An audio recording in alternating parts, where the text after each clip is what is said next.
Hello, Soul Spiralers. Welcome back to today's episode. Today, I have the beautiful Amber Harkin joining me on the Zooms from the Cosmic Playground. And she is an evolutionary astrologer, but plays in the realm of sharing wisdom of the cosmos from an inspired space, however that looks. She helps others to step into their journey with wisdom and power. And you guys know how much I love astrology. So I'm very, very excited to have Amber join me today. So thanks for coming on the podcast, Amber. Thank you for having me. I'm very excited to dive into this conversation. As always, I love talking about astrology to anyone that will listen. You've come to the right place then. Amazing, amazing. So beautiful. And I'd love to know, like, how did you actually get started in astrology? How did you get into astrology yourself? It's something that has always been seeded in my mind somewhere, I feel.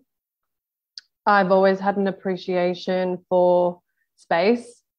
So growing up, ever since I was young, I just remember that the way that I would connect with my father is by staring up at the sky. And he had this amazing telescope, and we had this holiday house in Phillip Island, which is in Victoria.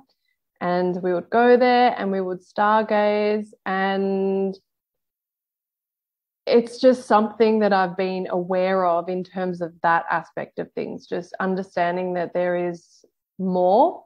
Mm. And what I really appreciate about my dad is that he always seeded in me that there is more. You know, I never didn't believe in UFOs and other things. It was just how I was raised. And I guess growing up and going through different stages of life, you tend to shelf those things and they kind of like get buried further back as you step into your,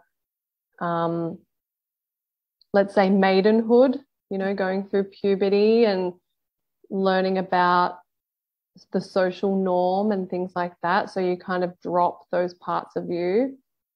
And so I was living a very different life for quite a long time. And then I had my son, who is 5 years old now. And that was the period of my Saturn return that I found out I was pregnant. And it was a really big phase in my life. Mm. And that for me was such a shift of belief system that really, you know, the Saturn return, having like being pregnant, moving through that, having a child, all of that around the age of 28, 29 was the turning point. And it's like I birthed into a new person. So when I remember giving birth to my son, I was just so different. And I even remember my husband at the time, so we're no longer together, but my husband at the time said to me, "You are so different. Like, what happened to you? Like, who even are you?" And I just couldn't even explain it. And then from that point onwards, it was just right into the rabbit hole. And it happened really hard and fast. And I remember just knowledge, probably just remembrance, more like it, just remembering things. It just kept accelerating. And I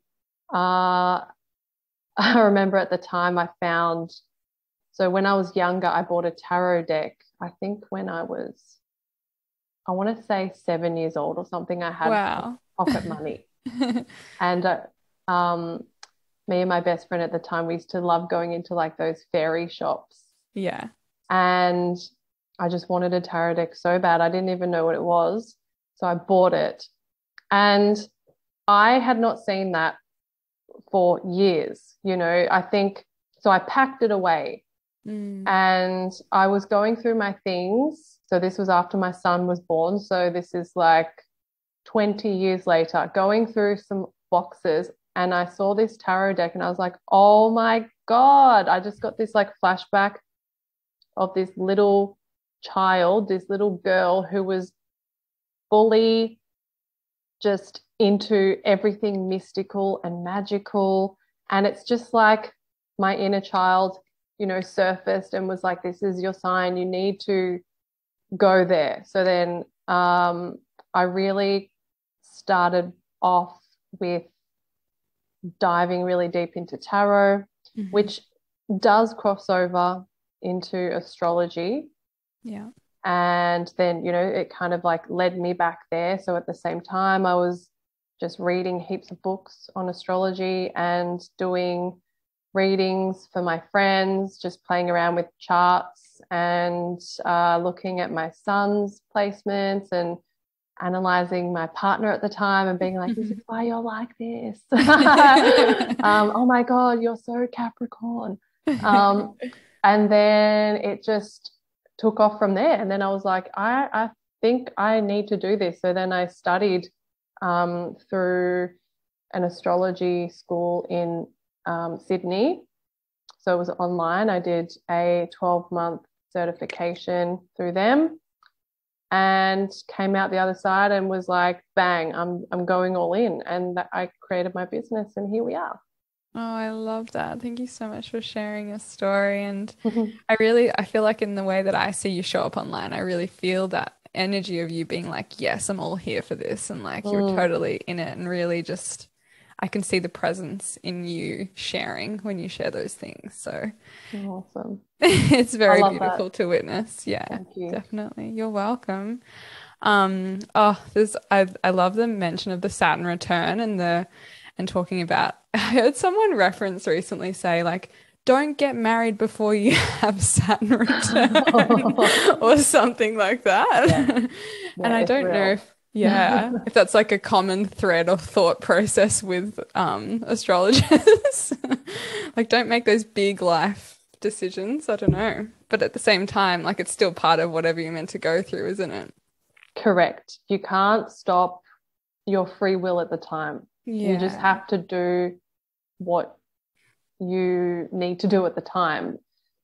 If you don't know, I really do believe people are operating to the best of their ability with the knowledge that they have. So of course, if you know better, you'll do better, but otherwise you got to learn. Yeah, exactly.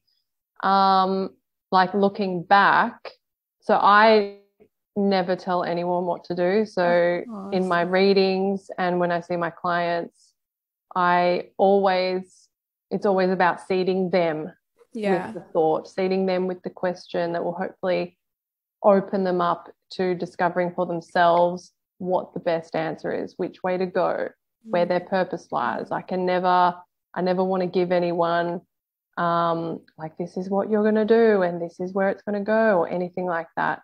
So when I look at life before a Saturn return, of course, I'm going to advise people, question, sit on things and just allow the process to unfold. Know that you will be completely different on the other side. And anything that you're not attached to from that first cycle, be prepared to let it all go and for things to radically change. And that's okay. You don't have to hold on to things from that previous cycle. So I like to empower people to understand that there is a big shift, but I can safely say with experience, it is a whole, it's like the completion of a life. Yeah. That cycle. And then you enter a new life in the second cycle. And it's not saying that who you're with in that first life won't carry into the second life. No, that's basically saying the more aligned you are in who you are becoming and the more you're anchored in that, the right people will resonate and carry on and follow you through into that next phase. The people that aren't aligned in that will naturally fall away. Yeah, totally. So it can go either way. Yeah. No, I really love that reminder. I think there's so many people sometimes like I love the empowerment reminder within that. Like some people I think go to psychics or go to things to try and like get answers, but in actual fact, like things can be so changeable anyway. And it's like you still have to be empowered to make your own choices and have that free will to live however it's meant to play out. Yeah, it's funny. I'm just reflecting on my Saturn return, though I think technically I'm still in my Saturn return because my Saturn's in Aquarius, but I'm like at the first degree of Aquarius or something like that. Okay. So The it's earlier degrees, are you? yeah. And or maybe it's Capricorn, I don't know, but I did like I had a big life change through that, but it wasn't where I thought it was gonna be either. Like even like in the lead up, there was lots of changes happening in my life, and I was like, is this I'd heard about like I don't know if it's a true thing, like that there's like a shadow of the Saturn starting to like bring things like more into alignment with that you're meant to be in alignment with, kind of like playing out. So I made all these changes in my life before the Saturn return occurred. And then I think when my Saturn return fully hit, I've spoken about this a little bit on my podcast before, but I did like a really extended long water fast. And it was just like life changing, like so like changed my whole world, but also just like so Saturnial in a way in terms of like let's do something to like just really change like every part, even like your physiology, like changing all that sort of thing. And what houses do you know what house your Saturn is in? I can tell you. I've got it here. That's amazing. My Saturn is it's in Aquarius. And it's only 0-32 degrees. Oh, you're a 0 degree? Yeah. Oh, wow. Cool. So I feel like I've just been like, when I look at how long, I feel like Saturn's just been playing out in my life for like the last 5 years. Yeah. Like no joke. Yeah, that Jupiter-Saturn conjunction in Aquarius would have been big for you at the end of 2020 when Saturn first moved into Aquarius, and there was a big Saturn and Jupiter conjunction, which was in December 2020. And it just that like 0 degree point of any sign is like a full exclamation point. It's like, this is gonna come in. It's huge. Yeah, and it's in my 5th house, actually. Saturn in my 5th house. Okay. So it's funny, like, obviously how things play out. And I think Saturn was the first like planet that allowed me to understand how the planets play out in their cycles, because I'm such a moon person. I work with the cycles of the moon, and I think you are too. Just really channeling that energy and like working through those archetypes throughout the month and working with your own internal cycles. And when Saturn came about, I think when I started to learn about Saturn, it was like actually learning it from the point of view of thinking of it like the moon phases and seeing like how it plays out in like each of its quarters. And then when it reaches Saturn return, it's back at like its beginning point again. And that really helped me to like ground that information. Yeah, absolutely. And also looking at Saturn as it circles your chart. So if you're looking at your natal chart, and if you have Aquarius, so you said Aquarius is in your 5th house. So looking at your chart, Saturn's going to be at the bottom of your chart. And as Saturn moves around the chart, so we're looking at it like anti-clockwise because it's moving around that way. Planets move anti-clockwise. Like the higher up Saturn gets around your chart, it will feel like a rise in your life. So Saturn at the bottom of the chart can feel like you're moving through stuff. You're sorting things out. You're moving through stuff. Can feel like a dark night of the soul.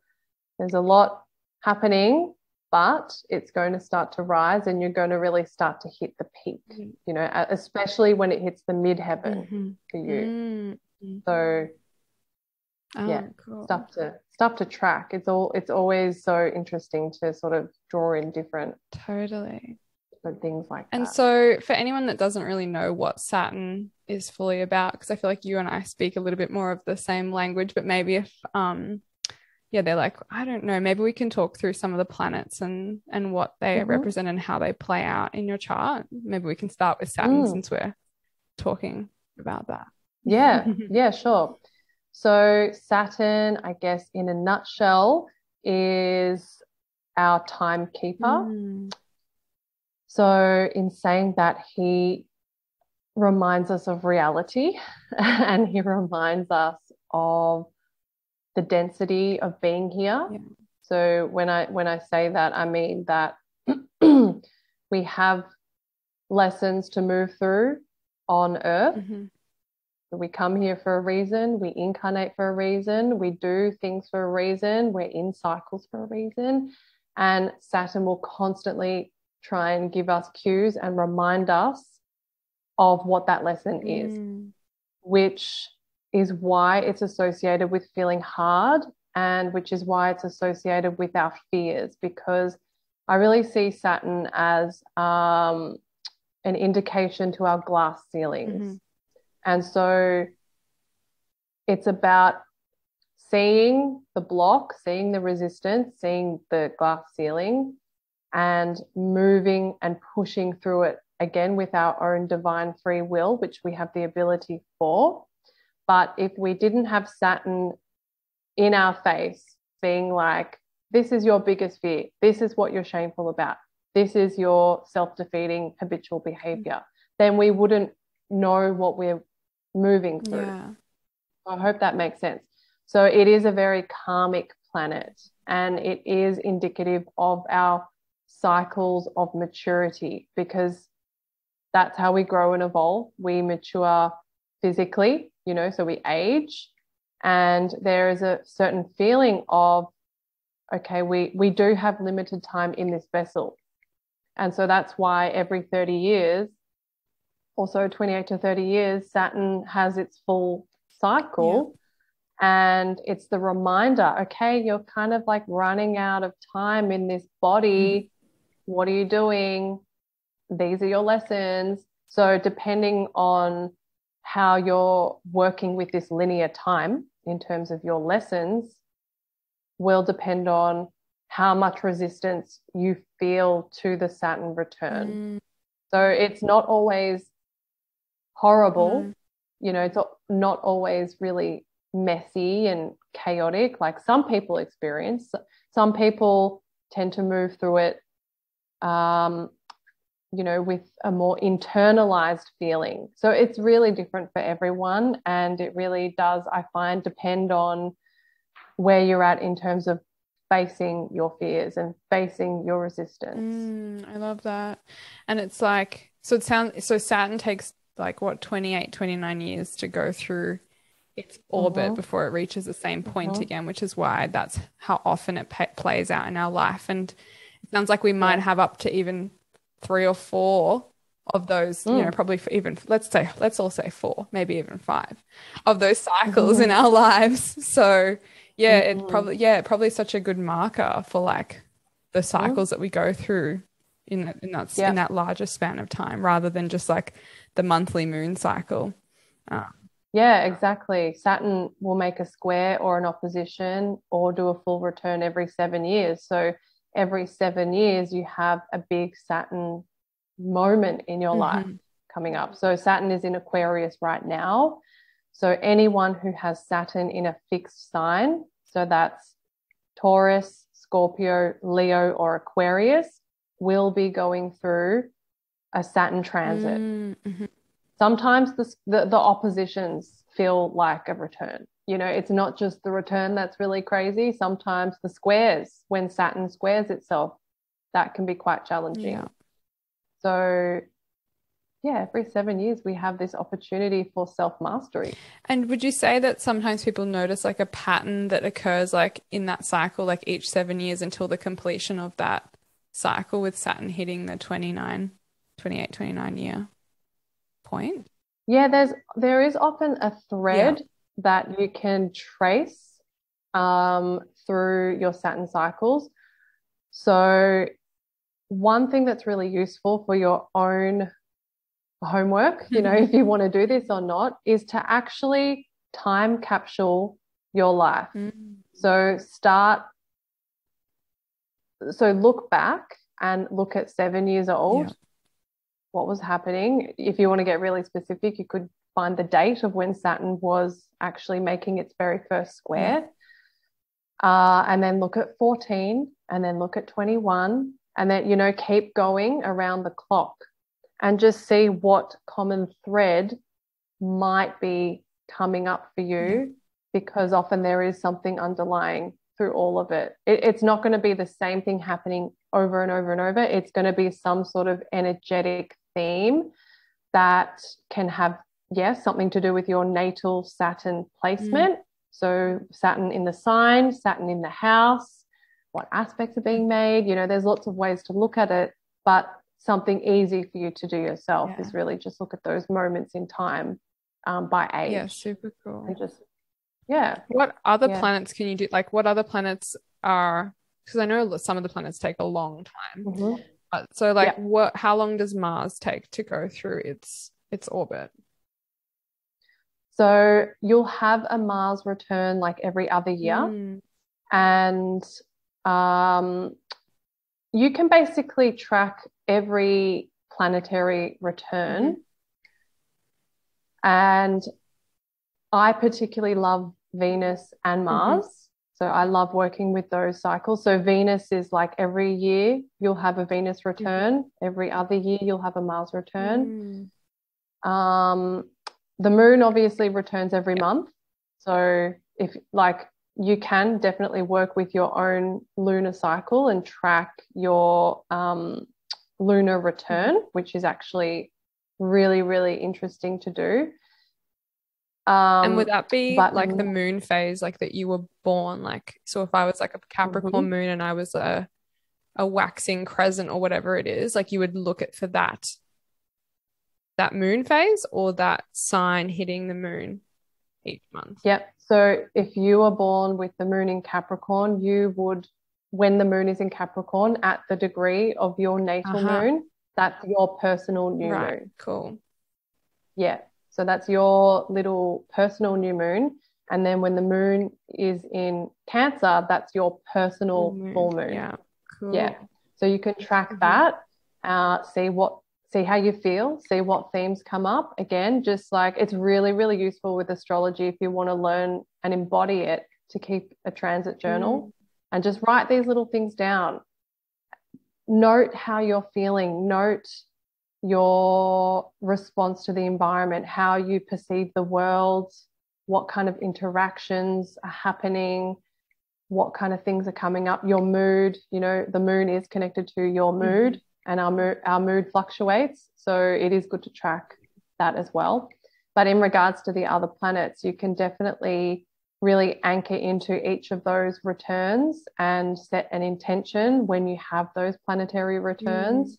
Again, I absolutely love working with Venus in particular, because Venus is to do with self-worth. And the more that we anchor into self-worth personally, that's how we are going to shift the world, because we will embody more love. Like there's a whole, you know, there's so much I could say on Venus, but just know that Venus is a magical planet that literally grids sacred geometry around the earth. So we are getting the downloads or the activations from Venus as she grids the earth with her own sacred geometry, which is a pentacle. And this is, I believe, a recoding of the matrix in a way. So the more that you connect with Venus, but all of the planets, the more you will open to receive their activations. And it's a recoding, it's a reconfiguration of what we're experiencing on Earth. And so when we activate with Venus, especially at our Venus return, we learn to embody more of her divine frequency. And the more we embody that, the more we're shifting our consciousness, which is going to lead to the collective consciousness. Exactly. Yeah. I love that. I really, and I didn't know that Venus was moving in that pattern. That's just, Mm, it's so magical, isn't it? Gosh. absolutely. It's pretty amazing. Where's your Yeah. Venus? I have Venus in Aquarius. Oh, beautiful. Yep. And it's taken me a couple returns. I'd say the last three returns Hmm. have just been potent, so powerful. Every Venus return, there's just a new thing coming in for me, another layer and another understanding of what is important to me, because Venus also represents our values. Mm, So, what is important to us and why it's so critical to know your values in life yeah. is Yeah. that the more you stand in your values and align with your own personal value system, the more your integrity with yourself. And the more that you stand in integrity with yourself, the more that you build that self-trust and you actually help to repattern what safety and wholeness means within you. So Mm, it's basically working on healing the wounds, healing the core wounds of separation, which is what we're all dealing with right now. You can see in the world there's people who are projecting a lot of their wounds and insecurities, and the way to heal is always about bringing it back to what is going on within ourselves yeah. and where we are seeking love and validation, not from outside, but from within ourselves. So the Hmm. more you align with Venus, your values, what's important, the more you're standing in who you are and owning who you are. And then the more you embody that unconditional love for the self. Mm, I love it. Hmm. So good. I'm like, oh, I'm so excited to work with my Venus more now. Yes, everyone is going to be like, "Oh, where's my Venus?" I Where's love my that. Venus? Yeah. Yeah. And so Mars, you said you also like to work with Mars. Hmm. And is that like kind of working with the polarity of Venus, or is that an assumption? Yes. Yep. Because again, so all of the planets really represent, well, and the signs as well. It's different archetypes, different Yeah. archetypal energies. So each of the planets represent a specific frequency. Hmm. We are made up of all of them, all Yeah. 12 signs and all planets, all asteroids, all everything. We move in and out of archetypes as we engage with them throughout our lives. And so the return is the opportunity to engage with that specific archetype and frequency. So Yeah. with Mars, you're engaging in that aspect of yourself, which is your divine will. So Mars is what moves the spirit. Yeah. It is how we manifest. Because if we Mm. weren't anchored in our will, we would have paralysis. We wouldn't do things. We would be stuck. Hmm. Mars is what ignites the fire and gets us to actually manifest what the soul is wanting to create. So it's kind of like I look at Mars as the bridge between the spirit and the like the ego. So the Yeah. more you connect the spirit and the ego in that bridge, the more you are moving from a place that is connected to your spirit. So Mm. everything you do is going to come from that place within, and that's how you're going Yeah. to manifest your purpose. Yeah. So So like that, the ego is what takes the action. So you're saying the more that we connect that ego to the spirit, like the will to be acting from the spirit will come through more. And yeah, so the yeah, think action of it comes from like the that spirit. bridge. Yeah, exactly. Yeah. Because a lot of us are manifesting from ego. And so Yeah. I'm not saying the ego is bad at all, Hmm. at all, at all. We rely on it for so many things, but a lot of us get consumed by it. And then we forget that there's this part of us that exists in a higher dimension that wants to come through and guide you into your purpose or your destiny or whatever it is you're co creating here. So the more you connect the bridge from ego to spirit, that's when Mars, so Mars is that action part of us. And if you don't have a bridge to your spirit, then Mars will act from ego. And that's when you're going to be rageful. That's when you're going to be impulsive. That's when you're going to be more likely to be triggered and respond and attack. And it's a very different manifestation to Mars tapping in and being connected to the soul or the spirit. When you connect Mars to the spirit, it's the spirit that moves you. It's not the ego. Yeah. Does that make sense? Totally. But I'm curious as well, like with connecting Mars to the spirit, like you said, we can come back at the retrogrades and like connect with the energies, but then would we connect with the energies of what sign we have in Mars to help us to access it? Yeah. Yeah. Yeah. Okay. So you would look at sign and house. So for example, I have my Mars in Taurus in my seventh house. Nice.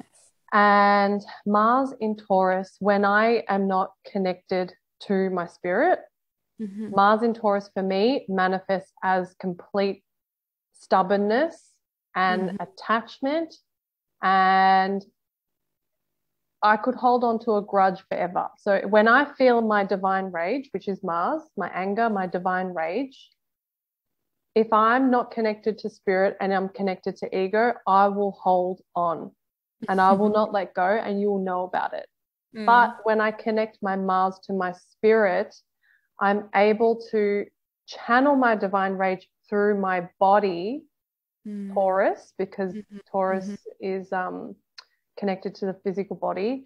And that is how I let go of things, and that's how I move things through. And I channel my divine rage into something which is a more healing manifestation and outcome for me. So it's literally a switch in how you access your Mars. I love that. And do you feel like people that are Tauruses in your life help you to move beyond like that ego that comes out as well? Does that like play out? Yeah, so like the funny thing is I always date Taurus people. Always. Obviously I don't seek them out at all, but it's crazy the amount of Taurus energy that I'm just so drawn to and attracted to, not only in like intimate relationships, but also within my friendship groups. So a lot of my friends have Taurus suns, Taurus moons. Intimate partnerships, Taurus suns. One of my biggest expanding relationships was Taurus moon. It's like it's crazy. I love it. I love the synchronicity. I have so many Tauruses in my life too, but I don't have Taurus in my chart at all. What house is Taurus in? I don't have Taurus in my chart at all, but I have lots of friends in my life and my partner as well. They're all a lot that are Taurus. So like I'm attracting it, but I don't. You actually do have Taurus in your chart. So this is a really good question that a lot of people always get stuck on. They'll say, I don't have this, I don't have that. We have all of them in the houses. Yeah, if you're looking at the circular natal chart and you look at the signs around the outside, you've got all 12. You just might not have a planet in that sign. Yes, that's what I meant. Yes. Yeah. So your Taurus will be ruling a certain house for you. Yeah, my 9th house. Yeah, so if Taurus is ruling your 9th house, the area of your life that is Taurus ruled is the Sagittarian house. So it's everything to do with wisdom, philosophy, going outside of yourself, seeking expansion, learning, seeking mentors. So makes sense. Like they're all people I feel very they're like my best friends kind of thing, you know, like you're learning from them. Yeah, totally. But I have it's funny that we were talking about the Mars because my Mars is in Gemini and I've been attracting a lot more Gemini recently, but then if Gemini's in my 10th house, it's almost like I'm moving through some cycles there as well. I know. Everything is cyclical. You can absolutely track so many things. It's like, that's the thing. It's a rabbit hole. It consumes you. Totally. Yeah. We love the consumption. We love it. And so Mercury, how often does Mercury transit? Like how long does it take? So Mercury will do a complete cycle. Again, it's like once a year you'll have like a Mercury return.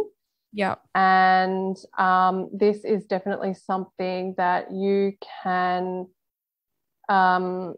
this is more of a wisdom, insight, thought, knowledge, kind of intention seeding. Yeah. So you can, again, work with your Mercury return, but also work with Mercury as its own cycle, like right now. So yeah, like if it's retrograding or if it's moving. Yeah. So a Mercury retrograde is basically a time when Mercury's starting a new cycle. So we're about to move into a new Mercury cycle. So that's why we have a Mercury retrograde like every 4 months. Yeah. And so what do like people talk about like Mercury retrograde, like it's, it's like going out of fashion kind of thing. But what does Mercury represent in the way that it like shows up in our life and how we navigate, and why does that impact it? Like, why is it so strong for people to talk about Mercury retrograde? So if you think about the sun as like the life force, the vitality, it's the core of who we are, it's what lights us up, it's our joy, it's like the god, sun is the god, it's like the boss. Mercury is the first planet next to the sun, so it's seen as the sun's messenger. So it's basically delivering wisdom and insights and knowledge to us on earth. So it's like the middleman running in between the sun and the earth. So that's why Mercury is to do with communication. And so that's why it represents a big part of everything here on earth, which is logistical, going back and forth, receiving messages, information. Our whole life revolves around information because that forms our perception and it encodes us with knowledge and insights and wisdom. So it's like everything. It's how we interact with one another. So generally that's why Mercury retrogrades are known as times of disruption, because it's this huge part of our life that's getting readjusted, and people don't like readjustment. They like to just go along and travel through life complacent and comfortable, and if there's ever a little bump, like, oh no. But it's a necessary part of the cycle. And it's like carrying new messages always. We don't want to hear we don't want the new message. I like the current message. Or I need the new message sometimes. Yeah. Kind of reminds you of that.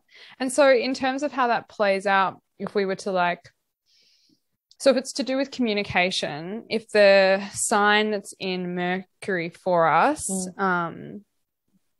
like for example, if mine's in Aquarius, then that comes across then how I communicate or the energies. Is it often the same as the sun sign as well, because it's so close to the sun? So then it has this link? Yes. Yeah, absolutely. See, you just got the insight. That's absolutely correct. Your Mercury sign will only ever be 1 or 2 signs in front of the sun or behind the sun, depending on where your sun is positioned. So it's never going to travel too far away, just because, like you said, that's just the natural orbit. So your personal Mercury is how you perceive information, and so it's like input and output. So it's how you take it in and how you transmit. And then it's also how we connect to people. So that's why Mercury is often associated with our like siblings. It's connected to people who we like see every day and talk to, like our barista, the postman, things like that. The daily little communications. It describes that part of our lives. So Yeah. it's good to know, because communication, we all have communication issues and we don't, especially when you're looking at schooling, and Mercury is connected to obviously Gemini. It rules Virgo as well, but the Gemini part of Mercury is associated with that third house in the natal chart, which often describes our experience of early learning.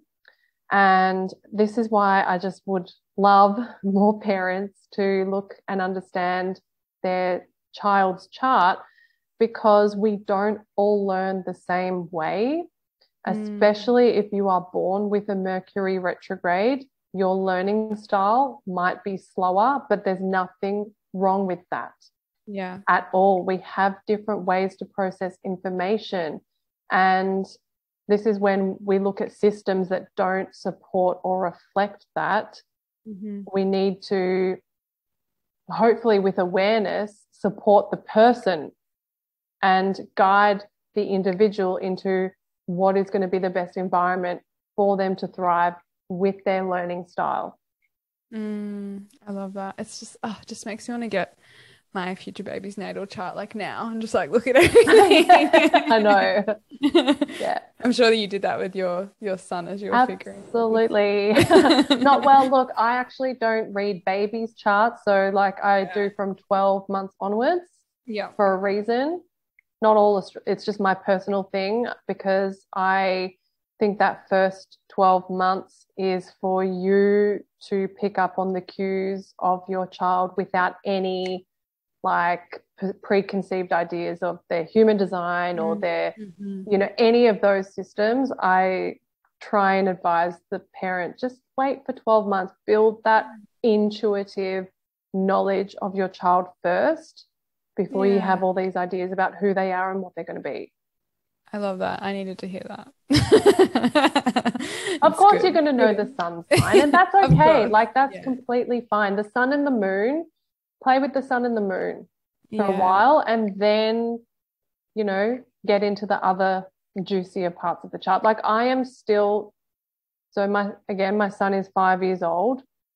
It's only now that it's been so hard for me to just be like, just chill on the child's chart, let him be, slowly let it unfold and correspond back. So what I do is that I observe his behavior and then I witness it in the chart. So I'm collecting information and I'm seeing how it's coming through in his chart. So I'm going, oh, he's really, really fussy with food. Oh my God, that Virgo stellium. Like, okay, yep.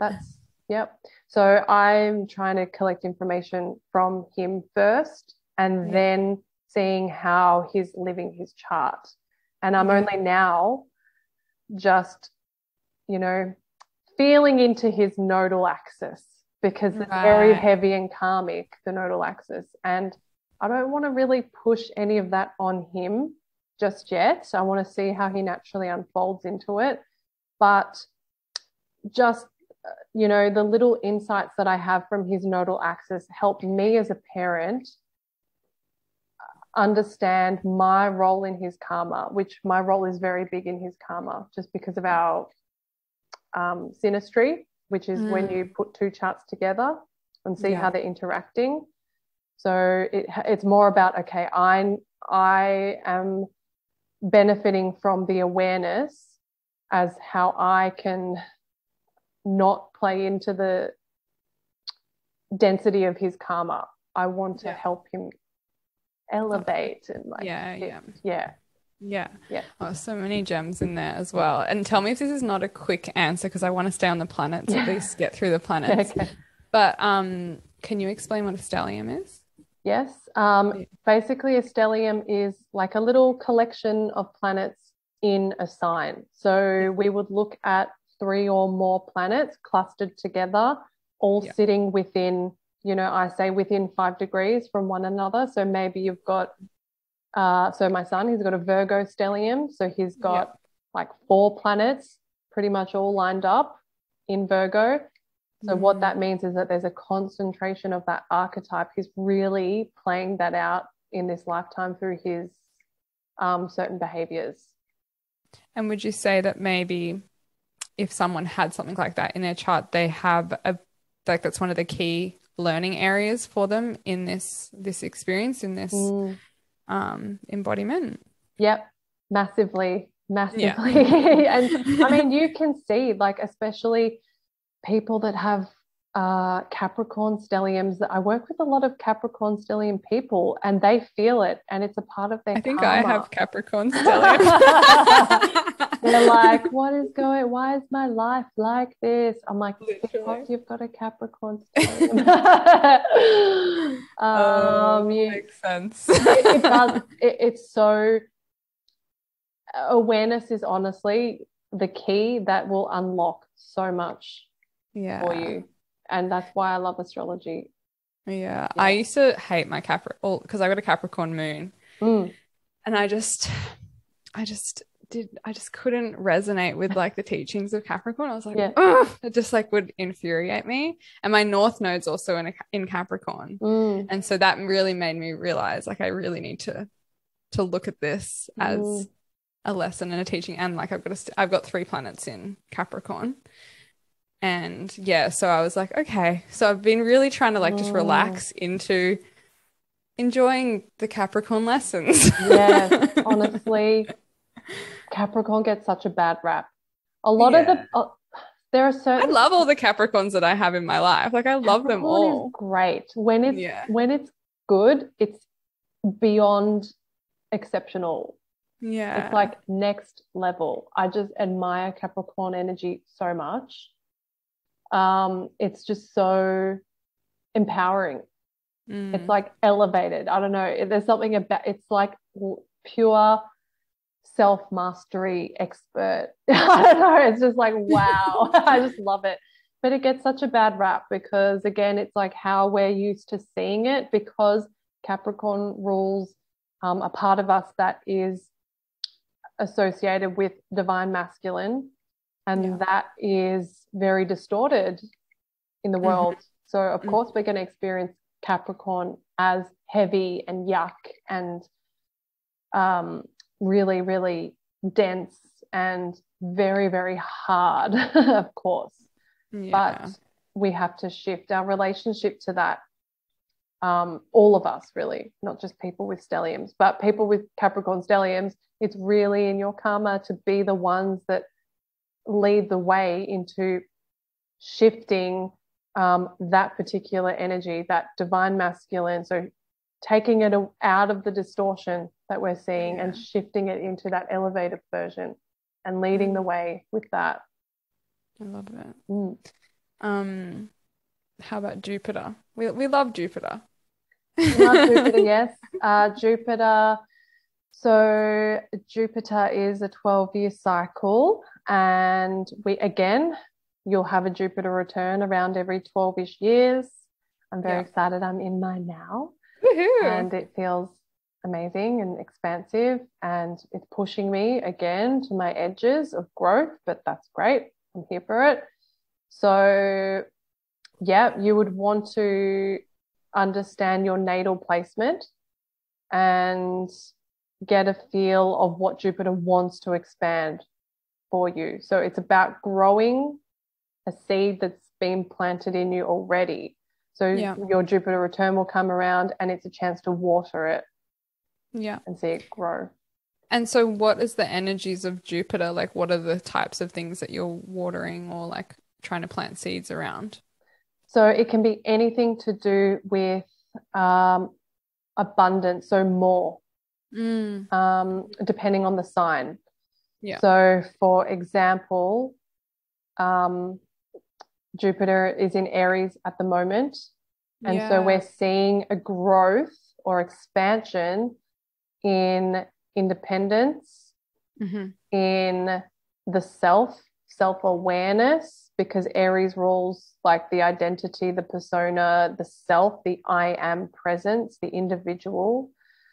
Aries is associated with passion and pioneering, and not only that, but it is associated with like war, so we can see a growth in that if we're looking at it collectively. But basically Jupiter will grow what is in your chart. So to understand the sign is what it's trying to expand for you. So expansion isn't always good, because sometimes expansion, if we don't know our limits, can go overboard. So that's when Jupiter can be quite excessive. So it's about being aware in what is like a healthy relationship with that part of you. Going above and beyond or going out way too far is, you know, it's like too much of a good thing isn't always a good thing. Yeah. I like it. Yeah, that's an interesting one to ponder. Mm. It sounds like very like Leo energy to me, in terms of like, is Leo ruled by Jupiter? Sagittarius. Sag. Yeah. Think my about future that. child. Yeah. Think about that. Think about that bow and arrow that Sagittarius pulls back and shoots. And the key is to just like watch it fly off into the air and not necessarily even know where it lands, just to be like, I'm just going to follow the direction of that, and wherever I go is where I go. Yeah, it's like more intuitive than like forceful. I like that. Yeah. And then we've got, what else have we got? Neptune. Yep. So we've got Uranus, Neptune, Pluto. So these outer planets really do help us understand where we fit into the collective sphere of things. So especially when we're looking at Pluto, that's a generational planet. So that's the furthest planet out from the sun. It's got the slowest orbit. And we're looking at generational, what's being seeded by the generation. Right, because it takes so long. Yep. So for people who are Pluto in Scorpio generation, which is probably a lot of people listening to this, you are probably seeing that this particular generation is about doing the trauma work and like talking, you know, being the ones that are exposing the darkness, the truth, being the truth sayers in that sense, because Scorpio is about illuminating and bringing things up and out. So we're seeing that this generation is very much about that. So that's in the karma to be working through that for that generation. So I can't wait for Pluto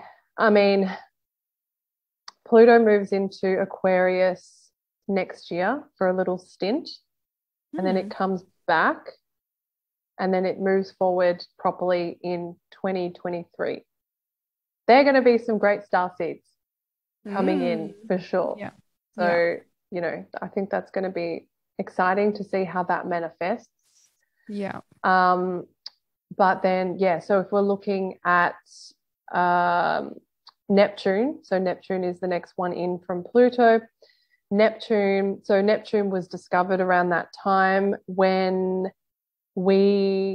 I always really love the correspondence between when the planet is discovered and what it represents, because that kind of comes into it. So Neptune was kind of discovered around the time when New Age spirituality was kind of being seeded. And so that's why it has its association with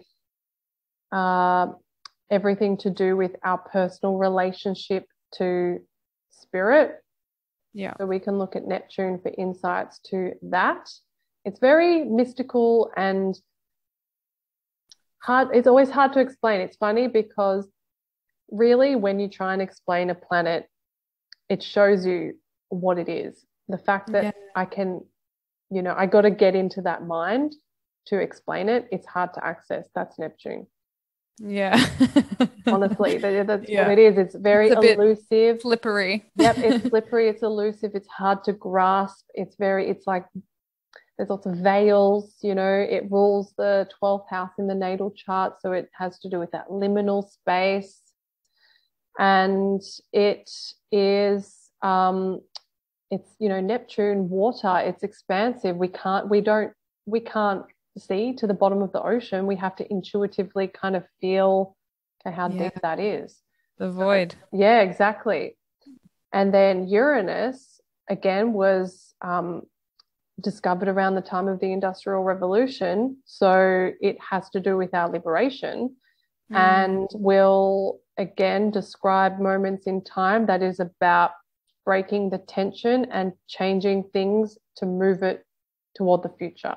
So it's a futuristic sign. So we all have that again seated within us, in that we all have our own inner rebel, inner what's the word?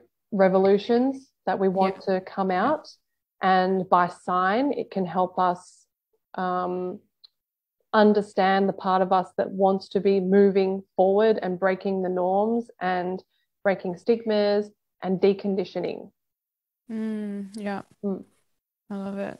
It's so funny that it's just giving me so much perspective. Like I was saying, I've got 3 planets in Capricorn. So I've got my moon, but then I have Uranus and Neptune. And it's just like, oh my gosh, it's so much about this expansion and like that liminal space, and that like spiritual side of me is actually where it's all in Capricorn. It's kind of like juxtaposed, but also so perfect at the same time. Absolutely. Yeah. All about breaking those stigmas. Yeah. Yep. Helping to shift us into, again, that higher. I see like a lot of 2020 was big Capricorn work. So a lot of people with Capricorn in their charts would have been so activated. But again, it's for a reason, to help us build something. Capricorn builds something that's going to be supportive and in integrity, not in distortion. I love that. I love that perspective. So good. Giving me so much props for Capricorn. I just have like 1 or 2 more questions before we finish up. I wanted to know, so obviously we've spoken like about the sun and then the moon, like briefly as well, but I feel like a lot of people kind of already can gather like what that sits. The other one that most people talk about is their ascendant, or like their rising, which is their first house. And I think when I first learned about that, I heard that the first house is the first part of you that's like developed in a sense. So therefore it could be what you look like and how you often present. Is that accurate? Yeah. So I wanted to know, then does it just flow on to like the second house and the third house and the fourth house, and like each different aspects of us being developed as we move through those houses in our life? And what does the timeline of that look like? I love that. Again, the houses are a journey of our evolution. So literally we come from the womb, which is like the 12th house. We come from heaven or whatever you want to call it. And then we move through the threshold, which is the ascendant. And then we get birthed into the first house, which is the baby screaming and crying and, here I am. And then, it is a journey through the houses. And we go around that cycle all of the time. It's like you can track that throughout the year, because the sun moves through each archetype, and that is moving through an archetype in your chart. So you can track that with the sun. You can have mini evolutions with the moon, because the moon moves around all signs throughout that month. So we have a lot of these cycles through our natal chart overlapping constantly. It's a really interesting thing to kind of let go of the concept of linear time, because everything overlaps. I can see that with the planets, and that's basically showing us that there are multiple realities and versions of ourselves, because we're multidimensional, that we are constantly in flux with, moving in and out all the time. So true. I love that. Oh my gosh. Yes. The reminder of that, that we have that different timelines or different dimensions that are playing out, and we could, just from different choices that we make, then that could be like all be playing out at once. And the fact that you can see that in the stars, you can tell I'm an Aquarius. Love it. Just like, I don't know what, that just Turns me on. It's great. It is great. I know. How have I not properly studied astrology by now? Come on. And why, I know, and why isn't this taught in school? Totally. Yeah. Yeah. Even like the astronomy stuff, like it's so Yeah. important. We went to an Absolutely. astronomy tower up here on the Sunshine Coast recently. It's this Yeah. guy like running it, and he's like been doing it for years, and he has all these telescopes, and he's cutest. He's so cool. I love that. That's so cool. Yeah. Did you love it? I loved it. I was like, I can't wait to, it was Geeking out? a bit cloudy. Yeah, I was geeking out. My partner as well, his grandfather was really into like looking into space stuff. So my partner's Oh. really into that too. And he's always been like, you speak a different language when you speak astrology, but he has the desire to learn. Probably I just speak about it so often that he's just like picked up on some things. And then one time at dinner, he's like, okay, I want to learn. Like, I really want to learn some of this stuff. He was like, we were studying it at like dinner time. Oh, bless. I love that. I know, I love it too. It's so good. I don't think we have time to get into some of the other stuff like the nodes and things like that. Maybe I'll have to get you back on. A whole other thing, yeah. It is. We can do another one for sure. Exactly. Yeah, we'll be here for another hour if we let ourselves be here. But I have some fun questions that I ask everyone. I'd love to ask you some of these questions. Here we go. What is your sun, moon, and rising sign? So I am a Pisces sun, 29 degrees. Yeah. I am a Scorpio moon, 29 degrees. So it's like the very last degree of those two watery archetypes. And then I'm a Scorpio rising as well. Wow. Like bang, bang, bang. So do you really feel like you tap into some of that Aries and Sagittarius, like some of that fire energy because you're in those last degrees of water? Because I've heard that people feeling that way. For me, it manifests as it's really interesting. I noticed the theme throughout my life. Again, it's very karmic. This is about karma. Yeah. And it's not easy to transcend karma, but it's not impossible. Is that I just always scrape in at the last minute, but it's super potent. And I always make it through. And I don't know, with everything in my life, when it comes to like deadlines and getting things done, it's like right at the cusp at the end, but it's like potent. Power. So full on. Oh, I love that. It paints a picture for me, definitely. Especially being in Pisces and Scorpio. Like, yeah, I can imagine how potent that is. Yeah. Very interesting. What's your human design? I don't actually know. You don't know? I always forget. I think it's I could be manifesting generator. Yeah. I'm pretty sure. That's like a whole other language that I haven't quite like gotten my head around, to be honest. Yeah. But everyone loves it. Yeah, everyone loves it. I appreciate it. One day I'll get a reading by someone. But again, for me, it's not in my lifetime to have my fingers dipped in all different things. I want to go deep in one thing. Maybe like I am overlapping a few other things that are, so hypnotherapy is a whole other thing that I love because I'm into subconscious reprogramming.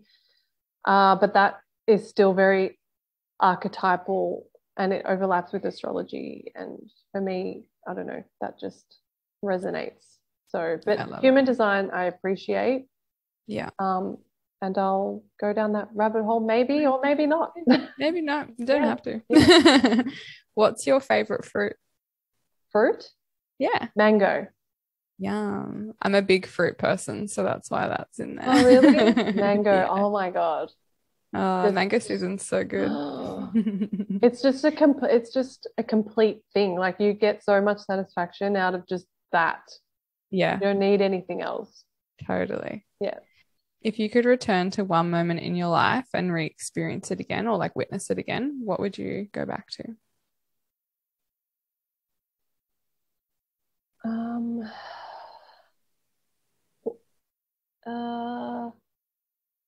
Yeah, I would probably say the birth of my child. Of course. Because it was so intense. Yeah. Oh, Yeah. I'd love to have more of a conversation with you about that too another time. Yeah. Yeah. Yeah. Forest or the ocean? I go back and forth, but I'm gonna say ocean. I would have been surprised if you hadn't said ocean with what you told me about some of your mate The placements water. there. Yeah. Yeah. Yeah. Yeah, but we always like a bit of forest too. Yes, exactly. Is there a plant or a flower or herb that you work with regularly? 100% rose, Yeah. just because Venus, Yeah. yep, divine feminine, The more of pentagram that. in the rose. Yes, exactly. Womb healing, all Mhm. of that yumminess. Love it. Yeah. Do you have a favorite crystal? Um, or maybe selenite. Yeah. Nice. Yeah. I And just if like you're the an angelic frequencies of it. yeah, yeah. Yeah, it's definitely got a really clear, beautiful energy. Yeah. If you're an animal, what animal would you be? A wolf, 100%. Yeah. And before we go through how people can get in touch with you, is there any last words you would like to leave the listeners with, or thoughts or summations? Um, I would just say to always follow your heart, no matter what. Don't let anyone move you out of that place within you that is like your anchor. Just I love it. follow that. Beautiful. And so if people want to get in touch with you, they want to do a reading, like, do you offer any other things besides readings? I have a membership portal through Patreon, so it's content based. I just share a lot deeper, more astrological content through that. And then, yep, I have readings as well. So I do natal chart readings and forecast readings as well. And the best way to contact me is, well, if you go onto my Instagram, you'll see all of the links in my bio there. So that's cosmic.playground. Yeah. And that's probably the best way to start, I suppose. If you want to connect, send me a DM, hit me up. Yeah, I'll put the your handle in the show notes as well, so it's super easy Awesome. for everyone to find you. Thank you so much for your chat. It's really, really appreciated. Thank you for having me.